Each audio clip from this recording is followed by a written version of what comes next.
This is a session that I've run a couple of times. I first ran it around, I'm going to say about 8 years ago with IndieCore, a non-profit that I served with for 3 years. And the point, which is a nice pun at the top of a triangle, is to understand how to get to a point, which is this, and we call that peak rapport, which is the peak of the triangle. Okay. So let's go back to how a relationship's formed in the first place. How does it start? Get to know each other. You get to know each other. Yeah. Before that, Meet cute. Meeting. talking, get to know each other. Before talking, Meet. Find a common Meet cute. meet. Meet cute. Meet cute. It's a rom-com thing where you meet. A cute situation in which you meet each other. Cute situation where you meet. Okay. For romantic relationships or any kind of relationship.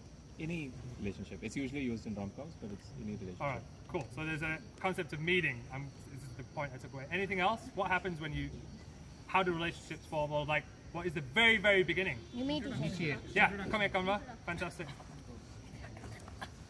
So when we meet, we typically.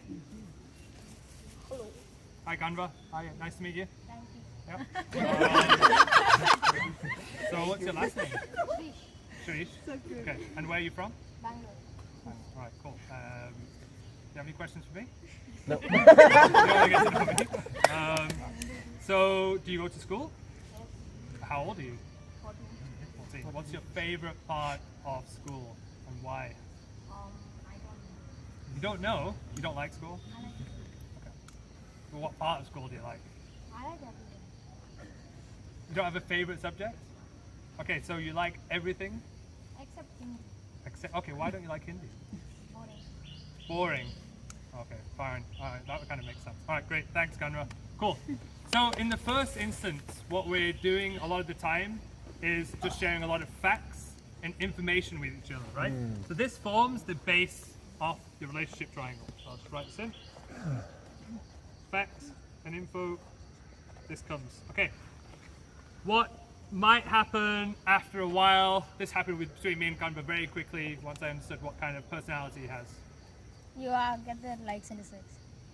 Likes Find and common dislikes, things. yeah, that will, that kind of start going up, yeah, good. I'll write that in. Anything else?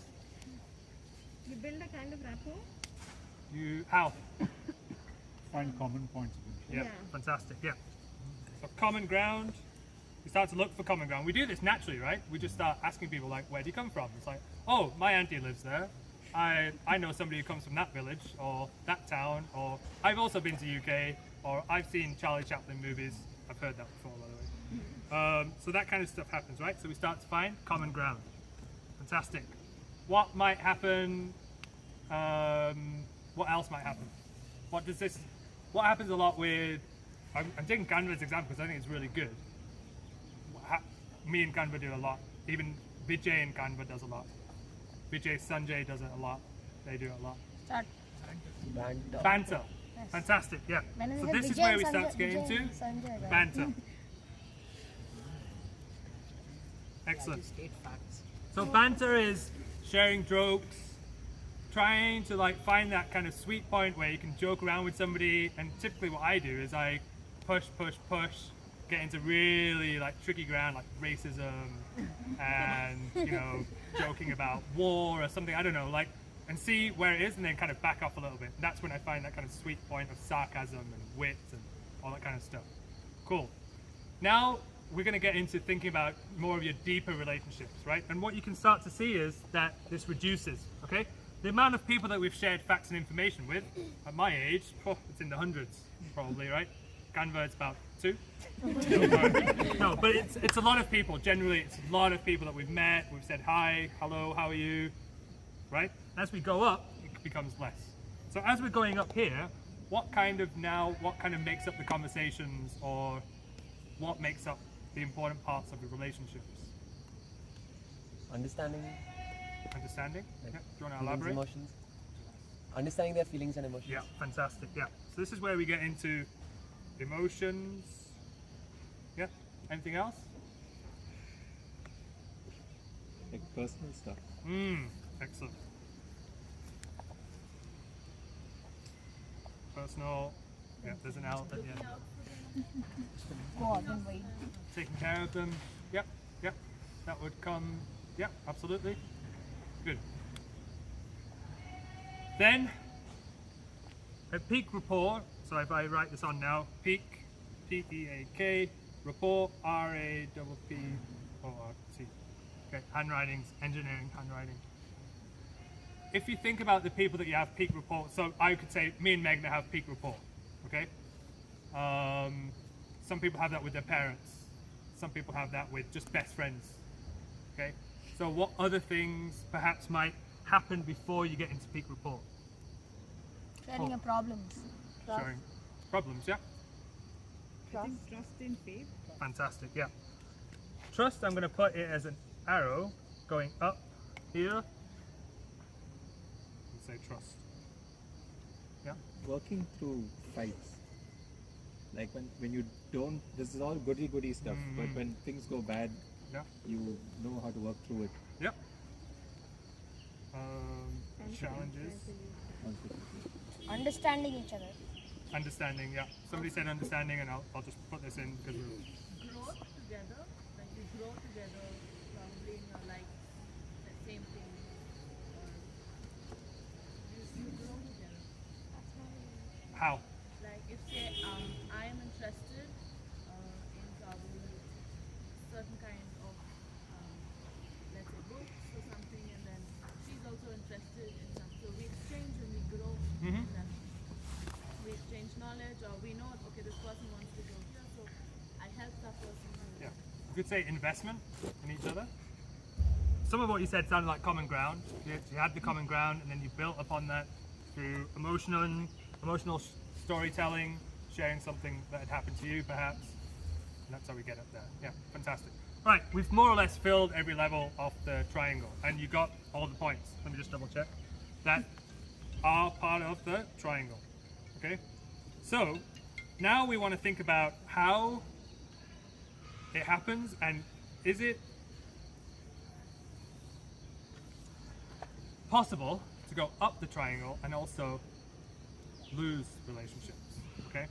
So, what is something that might break a relationship? Or cause somebody to be here, but then slip back into this one? Time? Time? Yep. Distance. Space.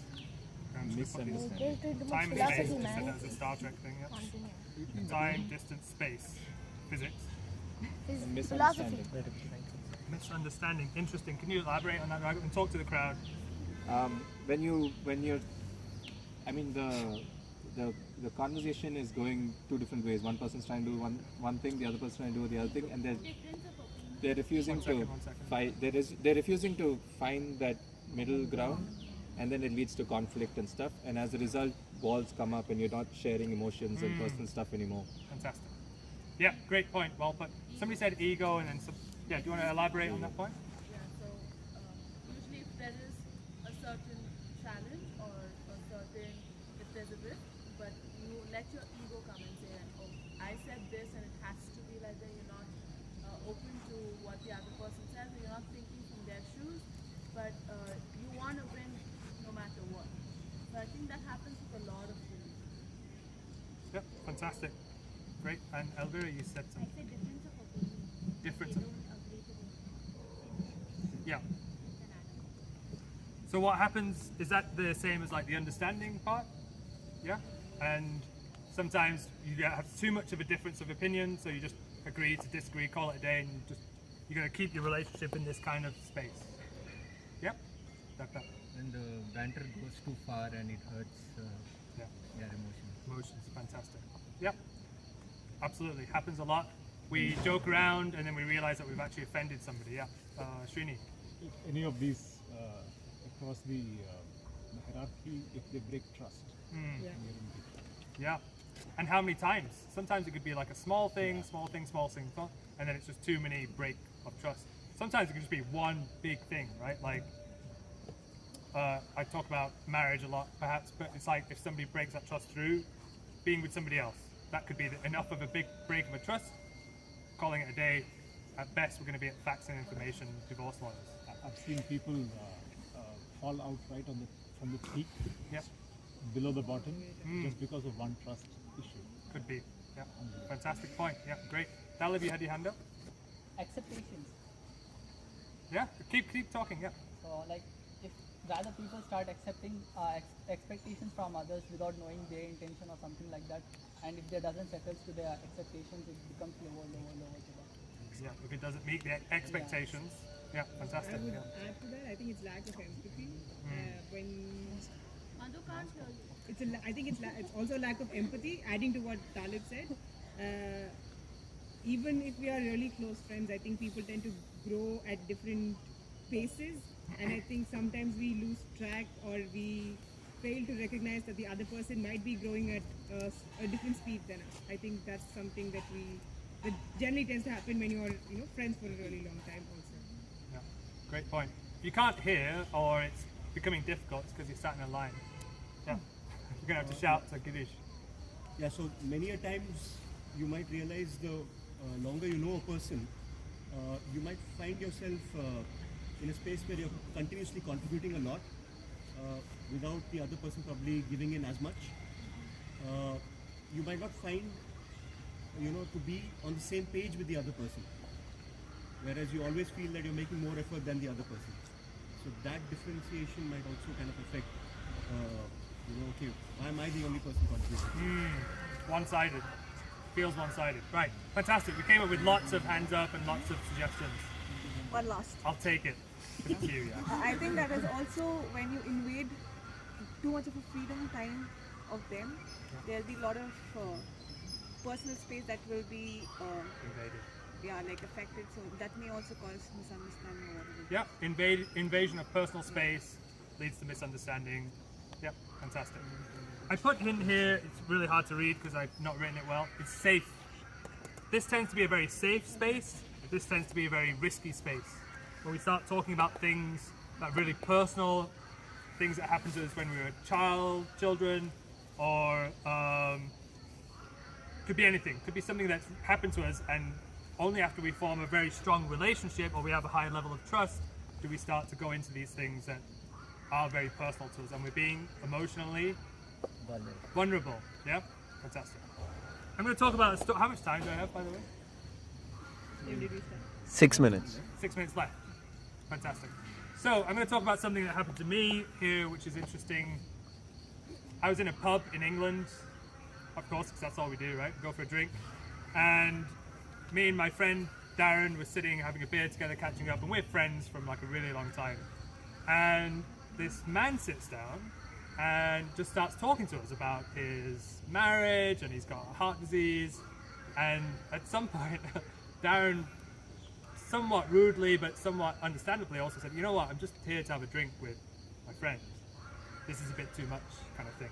And it was interesting because it was almost like this person had skipped the levels and gone straight into the emotional, sharing, personal part, right? But for me and Darren, we couldn't accept it. We couldn't, whatever reason, our walls were up and we were just like, this seems strange, right? So what's interesting about this is we do feel that relationships do have to go through this step by step, right? It might be how much time do we spend in each one? How much time do we spend in facts and information, building common ground, banter, and then are we able to get into this? But these seem necessary to me, that we do go through these so that we can get to this kind of place. Okay? We talked about how we can go down in levels. What we also talked about is some people who just stay in the banter space. Circle's going up a bit too high and it doesn't rub off. We have a lot of people who love to stay in the banter, common ground, and I'm not gonna get into this space with too many people or with nobody. Right? I've seen that, I see it all the time, and it's perhaps worth thinking about, can I get into this space more often with more people in my life? It doesn't have, I'm not saying every single airbender here, today we have 28 people, that we should be all peak rapport. I think that would be unhealthy to some level, okay?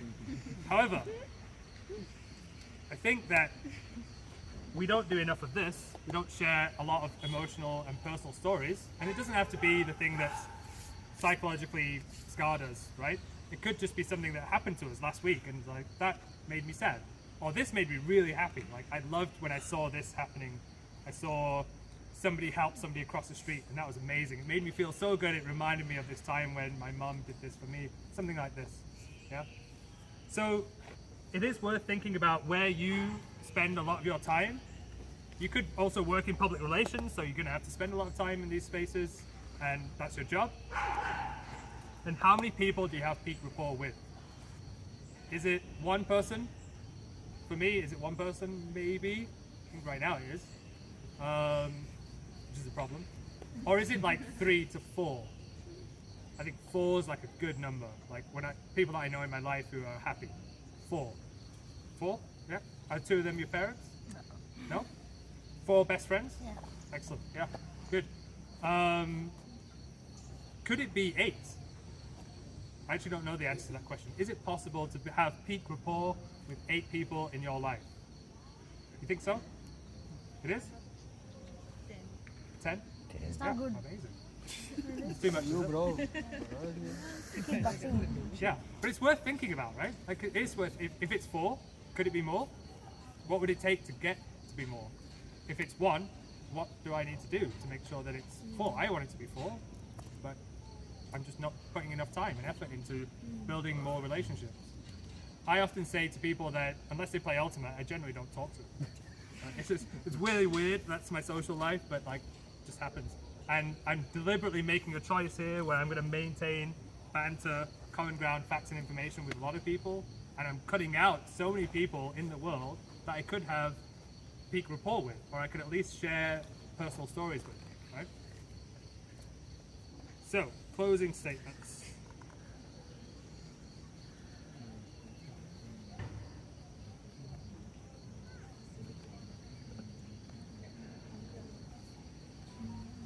Yes. Is it good to have more or less? Yeah, I think it's. That was shocking to me. I don't know. I'm not going to say whether that's good or bad. I don't think that's no. I don't know. What do you think? So when it's 4 or more, do we really have peak rapport with that person? That's a good Because question. we have to spend a lot of time and energy to build this peak rapport, and it makes sense for 1, 2, but 4, we really have it. Yeah. Could you hear that? A little bit. Yeah. Yeah. So if we're doing it, if we have peak rapport with 10 people, as Aishu said, is it really? It's just a question. Not just posing it. He's not stating whether it's true or not. Is it possible that the peak rapport amongst those 10 people are equal across the, or is peak rapport by what we call, or would like to define for ourselves, is peak rapport? Yeah. Somebody else had their hand up. Pixie. Yeah, just to respond to Aishu's question, I don't think there is a good or bad in any number. You can stay at level 1 also with everyone. So I don't think that it's good or bad. It's ultimately how it makes you feel. I mean, if you're okay with it, that's fine. That's all that counts. I think adding to what Dutta said. Talk to Ganesh. This is peak rapport doesn't mean it's like that you stay in touch with that person every day constantly also, right? Like for example, one of the people that I think I'm closest to is a friend of mine from school. I might not talk to her every day. I might talk to her. There may be a whole year where I haven't spoken to her. But I know when she calls me or when I call her, we 100% drop everything else to kind of pay attention to that person because they are very, very close to us. So I would still think I have peak rapport with that person. I know everything that goes on in her life, whether I talk to her every day or not. So I feel like it is not about how much attention you pay to that person regularly, but it's how much are you willing to drop to kind of go to that person when they need you. So I guess that also kind of makes a difference. Does that still kind of fall under that? Yeah. Absolutely. I'm going to take one thing from Gaurav and then close. In the beginning, you mentioned that. You might have to stand So, and chat. in the beginning of the session, Jaidip basically mentioned that how it's, I don't know if that's the right word, the importance of being vulnerable. Yes. Could you expand on that? Sure, absolutely, yeah. So I think the ability to go up the levels is a huge factor that plays part is vulnerability, right? The people I know who tend to stay low they're not very vulnerable and they don't share a lot. And like I said, I don't want to be that guy in the pub who just like, without even exchanging names, is straight into like, my wife left me, I've got heart disease. I think that's a bit much. But although I respect his vulnerability, right? He may be in a very vulnerable state at that time. I think that the idea of being vulnerable is scary to a lot of people, or they've been vulnerable before to other people and they've been hurt, and that causes them to stay in this space. Or they're scared of being vulnerable because they don't know. It's an unknown space also. They don't know what it's going to look like when they get there, and so I'm going to stick to what I know is good, right? I tend to find that in just older people tend to be, they know what makes them happy and they know that what makes them unhappy, so they're compartmentalized and then they stay, that's how it's going to be for the rest of my life. Kind of. Going back to the vulnerability part, I think it is just that we don't put ourselves in vulnerable situations enough, and we don't think about whether we're going to be vulnerable or not. And I think it's an important part of leadership, being a good person and having healthy relationships. I could just close there actually. So I was introduced to this concept about 8 years ago and I loved it. I thought it was such a fantastic way to look at the world and how we look at each other and where I am and why do I have peak rapport with some people, why do I not have peak rapport, am I okay with that, do I trust enough, do I like to be safe. All these different things are the takeaways from this, okay? If you just, and this you can Google, you can look it up, there's a whole part of anthropology, sociology that goes into this, that's just talking about relationship triangles. And it's not about the love triangle, it's different triangle. Yeah. That's it. Thank you. Oh. Sorry. When you said good person, I think this is something I spoke to you last Madhu week can't also. hear. The word good, I think, is subjective. What you think is good, I might not think it's good. Some people might think it's good to kind of go over and above your limits to help somebody, whereas some people might feel that you need to know your limits to still be able to accommodate that person. So I think the word good is very subjective. So I might maybe suggest that you switch that with be an open person, so you're willing to receive information. Fantastic. But I don't know if I would use the word. Yeah, great correction. Yeah, I think that's a great switch, being more open. Authentic. Yeah. This is also called, you can find this under communication. There's another similar, a lot of these levels talk about communication, and communication triangle as well. Yeah. You were just blocking yourself. Yeah, Yes. that's it. Thank you.